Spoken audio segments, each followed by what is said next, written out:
सभी स्टेटों में मुसलमानों से वोट लेने के बाद फिर हक तलफी की गई है।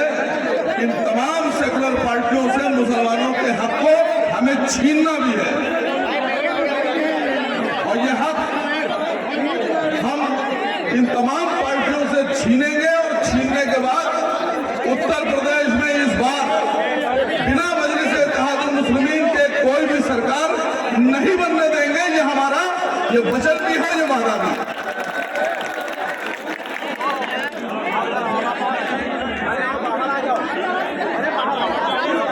उत्तर प्रदेश में असेंबली चुनावों के लिए शायद 60 दिन भी नहीं बचे।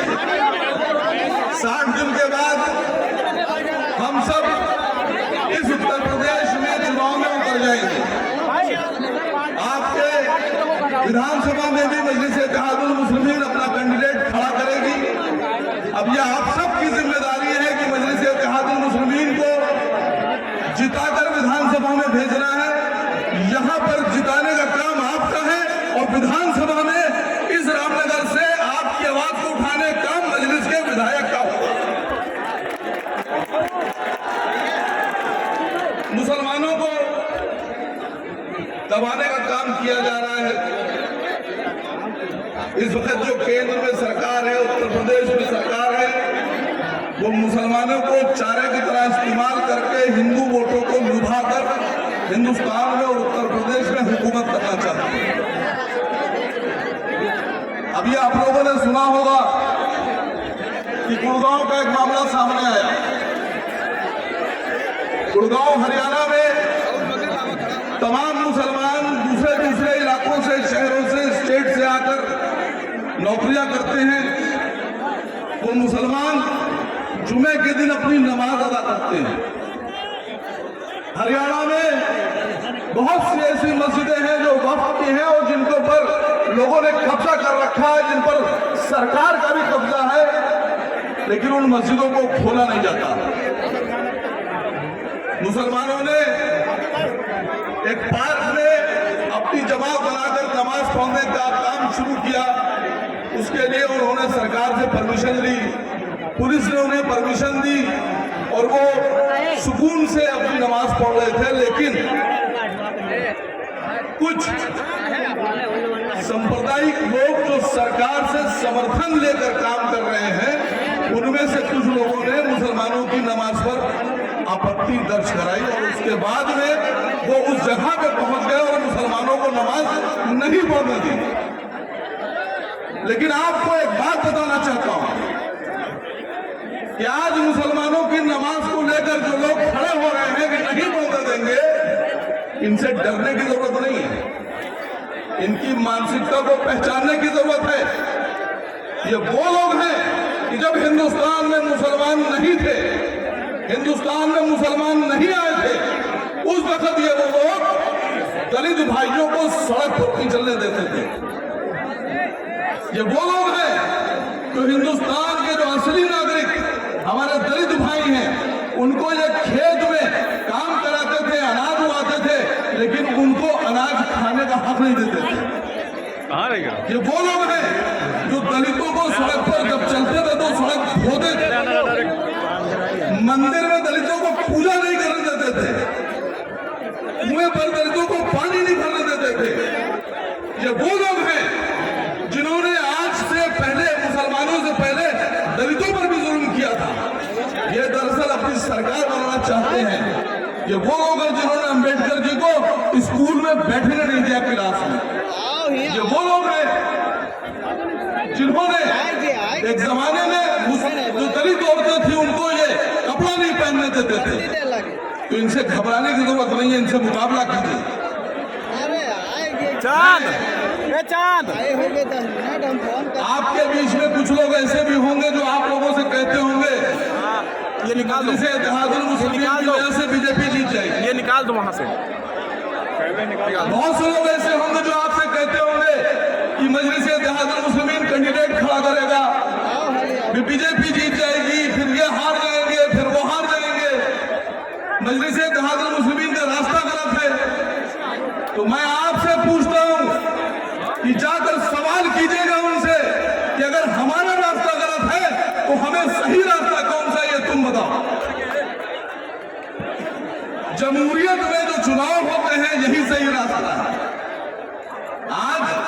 तीर तलवार और घोड़ों का रास्ता नहीं अपनाया जाता है। आज का रास्ता है कि हम चुनाव में उतरेंगे, अपने कैंडिडेट खड़े करेंगे, उन्हें जिताएंगे और विधानसभा में भेजकर सरकार बनाएंगे। अगर हमारा रास्ता गलत है तो तुम्हारा रास्ता कौन सा है? तुम्हें बताना होगा कि तुम्हारा रास्ता कौन सा है। हम अगर अपने हक की बात करते हैं, अपने लोगों की बात करते हैं, अपनी सरकार की बात करते हैं, अपने मुख्यमंत्री की बात करते हैं, अपने डिप्टी सीएम की बात करते हैं, अपने प्रधानमंत्री की बात करते हैं, तो हम बीजेपी के एजेंट कहलाते हैं। लेकिन मैं आप लोगों से पूछ रहा हूं कि आप में से जितने लोग भी यहां दिख रहे हैं, यहां से लेकर इधर तक, क्या आप लोग सरकार बनाना नहीं चाहते अपनी?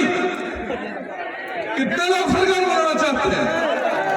कितने लोग ये चाहते हैं कि आपका मुख्यमंत्री बने?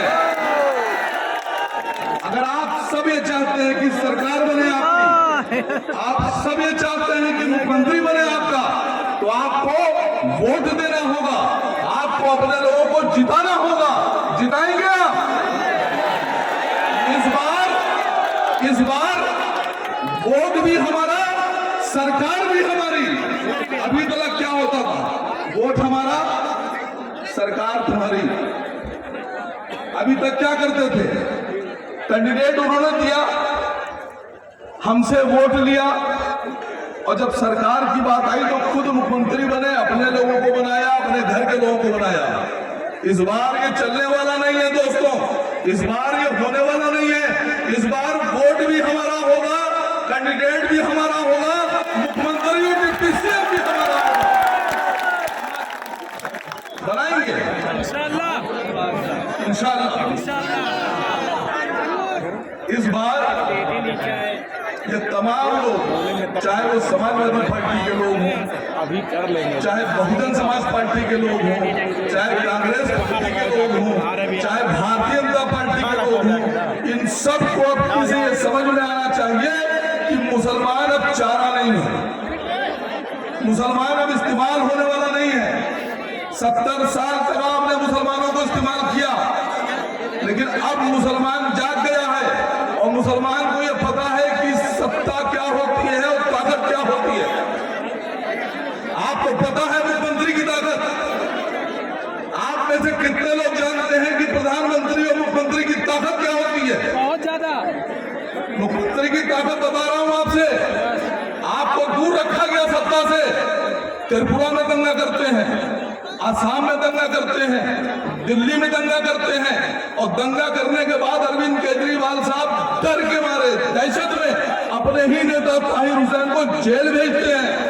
कोई बोलने वाला नहीं है। मुख्यमंत्री की ताकत बता रहा हूं आपसे। एक मुख्यमंत्री की ताकत यह होती है कि एक बार आप अपना मुख्यमंत्री बनाइए, फिर हम बताएंगे दंगा कैसे रोका जाता है। गिरबानों से पकड़कर दंगाइयों को जेल में ठूसा जाएगा, और कोई नाहक और मासूम ताहिर हुसैन को जेल नहीं भेजा जाएगा। यह है आपकी ताकत। नेता आम आदमी पार्टी का लड़ाई लड़ रहे हैं असद साहब,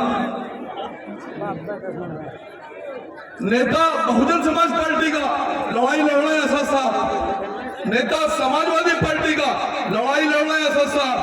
तो जब सब नेताओं की लड़ाई असद साहब लड़ रहे हैं, तो सबका वोट किसको मिलना चाहिए? किसको मिलना चाहिए वोट? इस बार आपके बीच मजलिस इत्तेहादुल मुस्लिमीन पूरी ताकत से अपने कैंडिडेट के साथ आ रही है। अब आपका यह फर्ज बनता है कि आपको अपनी पार्टी को आगे बढ़ाना है। अब आपका यह फर्ज बनता है कि आपको अपने लोगों को जिताकर ज्यादा से ज्यादा तादाद में असेंबली में भेजना है, और इंशाअल्लाह इस बार मजलिस इत्तेहादुल मुस्लिमीन के विधायकों के बिना सरकार नहीं बनेगी।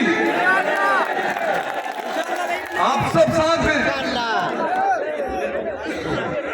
एक वादे के साथ आप लोगों के बीच से जाना चाहता हूं कि इस बार मजलिस इत्तेहादुल मुस्लिमीन की सरकार, नारा लगाना है अब की बार जमायम की सरकार, अब की बार।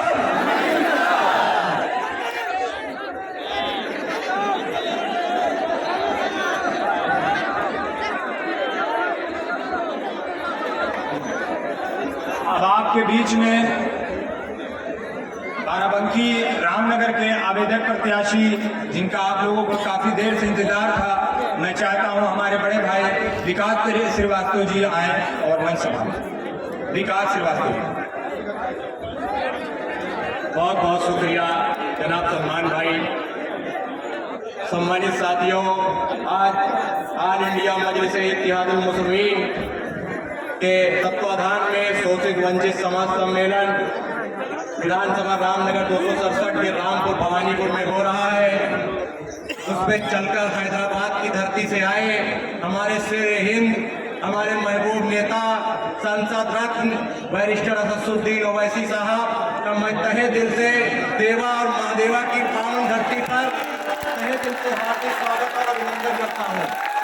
सम्मानित साथियों, हमारे प्रदेश से चलकर आए प्रदेश अध्यक्ष जी जनाब शौकत अली साहब का भी मैं तहे दिल से इस्तकबाल करता हूँ।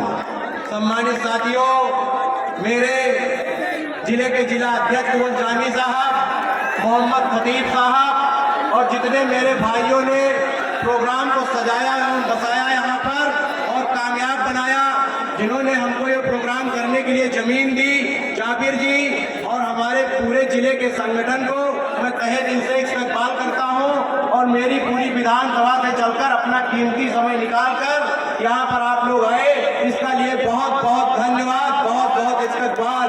और अगर आप लोगों ने बैरिस्टर साहब के हाथों को मजबूत किया और यहाँ से मजलिस का विधायक विधानसभा के अंदर बैठा, तो आप ये पक्का समझिएगा मेरे साथियों कि आपके हक हकूक की बात वहाँ पे रखी जाएगी। ये मेरा आपसे वादा है। मेरे सम्मानित साथियों, मैंने कुछ इस विधानसभा की समस्याएं हैं, मैं अभी कुछ भी नहीं हूँ, एक समाज सेवी हूँ। मैंने वो समस्या अपने नेता महबूब बैरिस्टर असदुद्दीन ओवैसी साहब को बताने का काम किया है।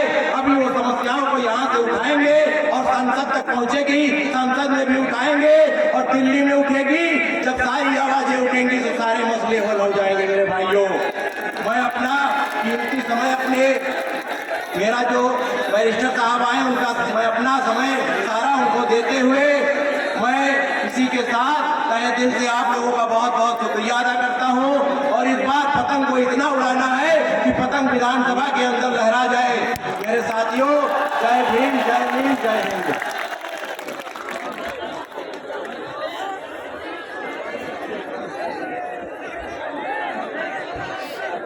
अस्सलामु अलैकुम वरहमतुल्लाहि वबरकातुहू।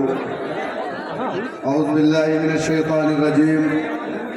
बिस्मिल्लाहिर रहमानिर रहीम। रामनगर विधानसभा रामपुर कटरा के मेरे गयूर नौजवानों,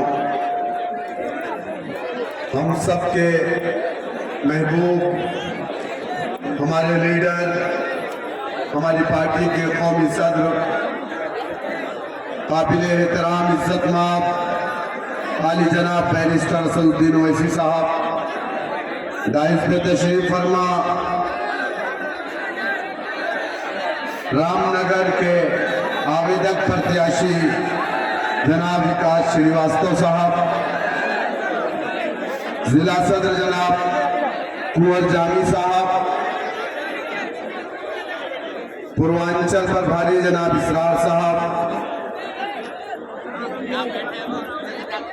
यूथ के सेक्रेटरी जनाब खतीब साहब, बाराबंकी के प्रभारी एडवोकेट जनाब सज्जाद हुसैन साहब, जनाब अब्दुल्ला साहब, जनाब आबिद हुसैन साहब, जनाब इजहार साहब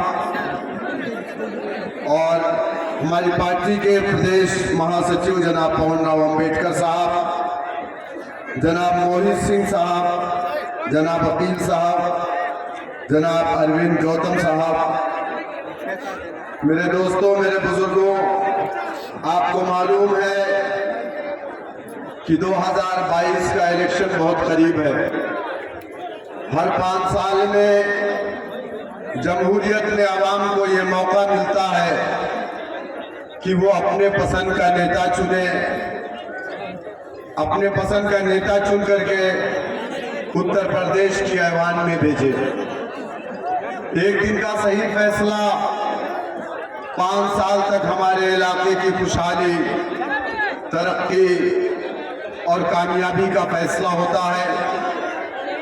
एक दिन का गलत फैसला 5 साल तक आपको पछताना पड़ता है। 2017 का इलेक्शन हम उत्तर प्रदेश में लड़े थे और इस विधानसभा में हमने अपना कैंडिडेट नहीं खड़ा किया था।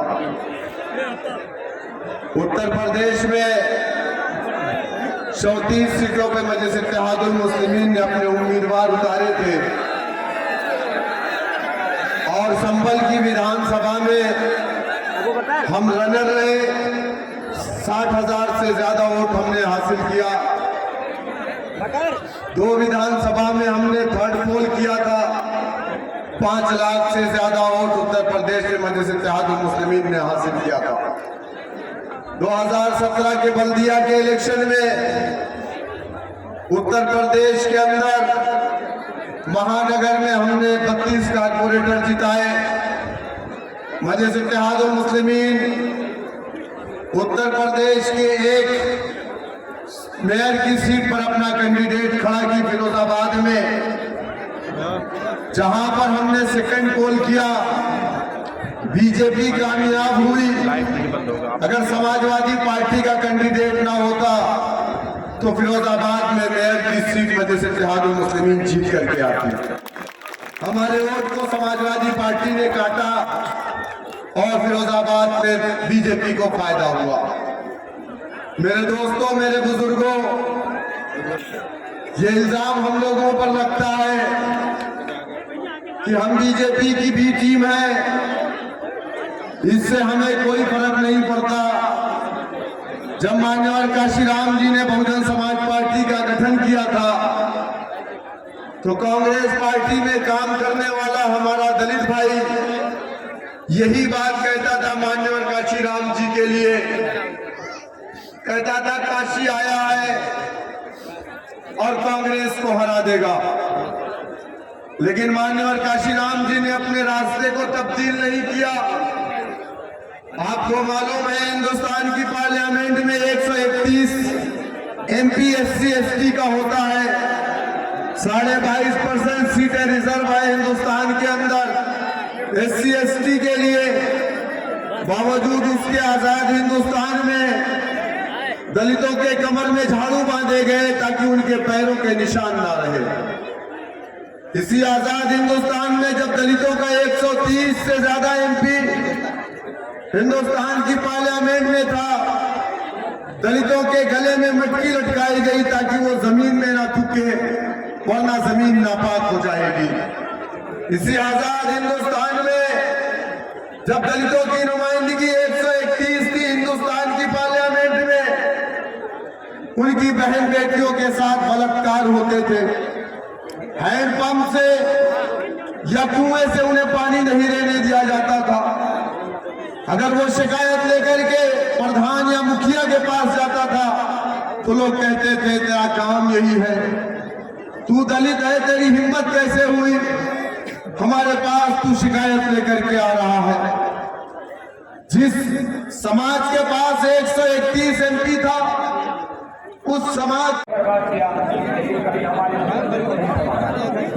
आज मैं आपको बता दूं, देश का तो कोई धर्म नहीं है, इसके नाम हमेशा जाति धर्म पे लड़ा जा रहा है। इसी के नाम पे टिकट भी बांटा जा रहा है, इसी के नाम पे बंटवारा भी किया जा रहा है। समाजवादी पार्टी की मैं असलियत आपको बताता चलूं, आप लोग सुनेंगे तब तो बोलेंगे। समाजवादी पार्टी की मैं असलियत आपको बताता चलूं, समाजवादी पार्टी की बिरादरीवाद के नाम पर किस तरह बांट रखा है। अभी आखिरी में सबसे चुनाव जो सिंपल से हुआ था 2019 में लोकसभा का चुनाव हुआ, मुसलमानों की आबादी यहाँ 22% है।